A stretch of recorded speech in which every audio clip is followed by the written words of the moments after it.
Next topic to discuss, derivative of logarithmic function. Alright, given our two formulas, that the derivative of logarithm of a will be the log of a divided by u du dx. Then second formula to use the logarithm of the ln, where ln is natural logarithm, is 1 over u du divided by dx. Now to illustrate these two formula, alright here, when y is equal to the natural logarithm of the quantity x minus 1 to the third. So when we compare your formula to your u there is x minus 1 to the third. Okay, letting that u is x minus 1 raised to the third power. Okay. Now when we differentiate this one using the power and power differentiation rather, where the derivative of u with respect to x will be your exponent 3 times your base x minus 1, okay, to the n to the minus 1, so 3 minus 1 is squared, multiplied by your du dx. You differentiate x minus 1, derivative of x will be 1, derivative by constant is 0, so still du divided by dx will give us 3 times 1 is 3, multiplied by x minus 1 raised to square. Okay. Now, when your u and du dx there, we have to go back to the required equation. That the derivative of y with respect to x or still y prime, because y prime is dy dx. In your formula, that is 1 over u.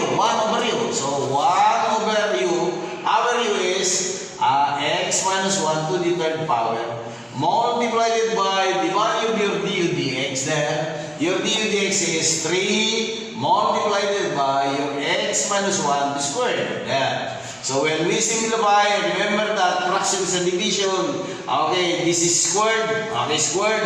I cancel from your denominator, this is cube. Okay, there. So y prime will give us 3 times 1 is 3 divided by the remaining term in your denominator is x minus 1. Okay? Next problem.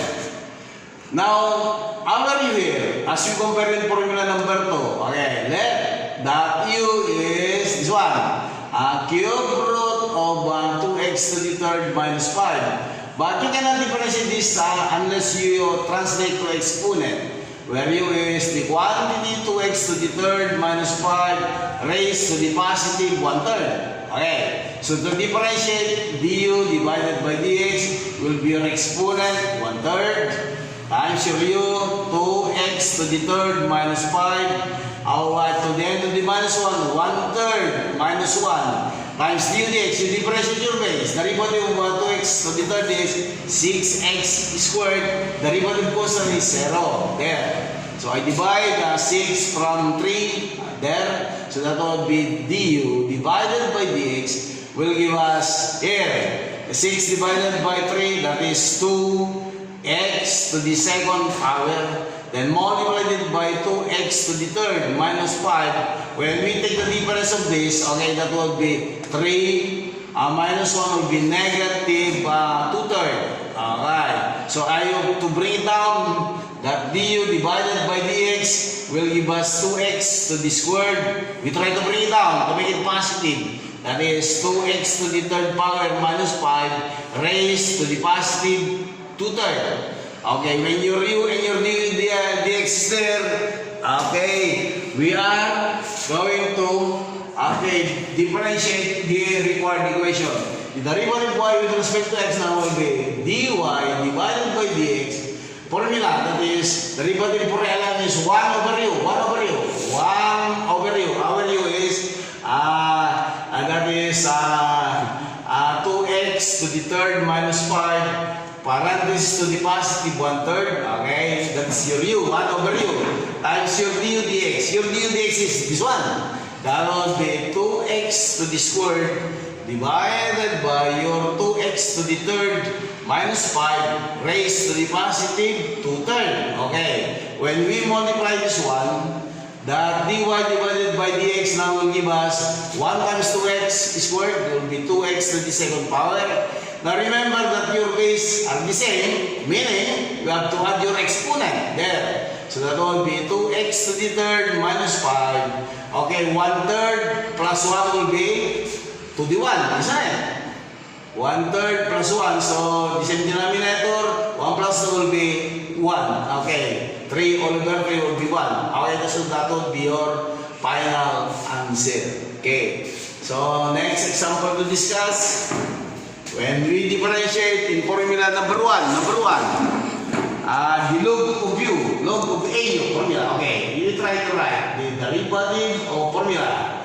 The log of AU is equal to the log of AE divided by your U times your DU divided by DX.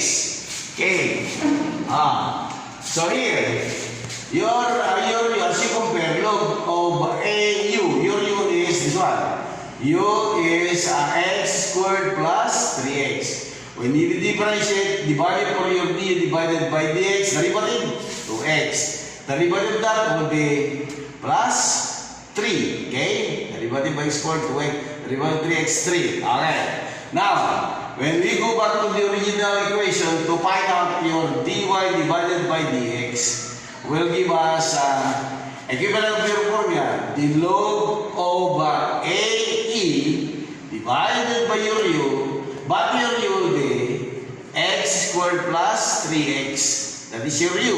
Times the value of your du dx. Your du dx is 2x plus 3. Okay. So when we multiply this one, that will be the derivative y with respect to x will give us 4 raised to x plus 3 multiplied by the log of AE divided by, remember in your denominator, x is a common term, I have to bring it out, x. I said a multiplier, okay, 3, because 3 times x is 3x. I said, to factorize, I said plus x. Okay, x times x will be x squared. Alright, so that will be our total answer. We cannot reduce that anywhere to lowest value.